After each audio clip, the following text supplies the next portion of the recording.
Hello friends, எல்லாருக்கும் வணக்கம். அன்னைக்கு முருகர் கோவிலுக்கு போகிறதா இருந்துச்சு. நான் வாரம் முருகன் கோவிலுக்கு போய்கிட்டு இருக்கேன். இது கடைசி 6வது வாரம்.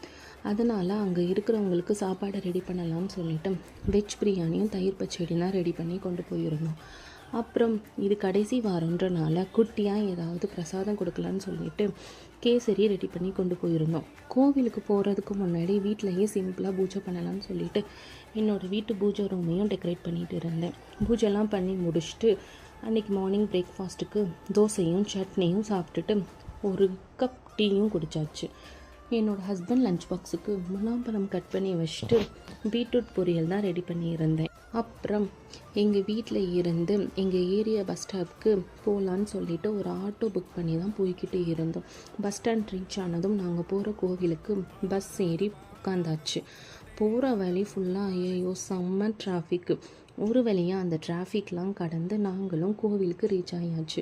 கோவிலுக்கு முன்னாடி ஒரு அழகான தெப்பக்குளம் இருந்துச்சு. அந்த தெப்பக்குளத்தில் இருந்து அந்த அழகான பெரிய முருகரை பார்க்க அவ்வளவு அழகாக இருந்துச்சு.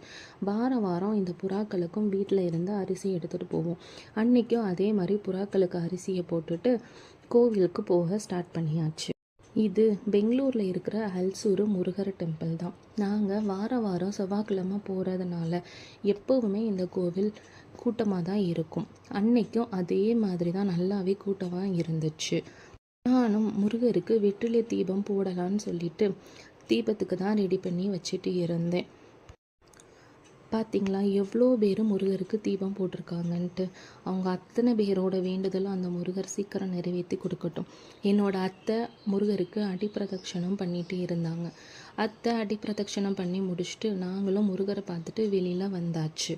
அப்புறம் அங்கே இருந்து ஷாப்பிங் போகலான்னு சொல்லிட்டு சிவாஜி நகர் தான் ஒரு ஆட்டோ புக் பண்ணி போய்கிட்டு இருந்தோம். அங்கே போய் என்னெல்லாம் இருந்துச்சு, நான் என்னெல்லாம் வாங்கினேன்னு சொல்லிட்டு அடுத்த வீடியோவில் பார்க்கலாம். இந்த வீடியோ உங்களுக்கு பிடிச்சிருந்துச்சுன்னா லைக் பண்ணுங்கள், ஷேர் பண்ணுங்கள். எல்லாருக்கும் நன்றி.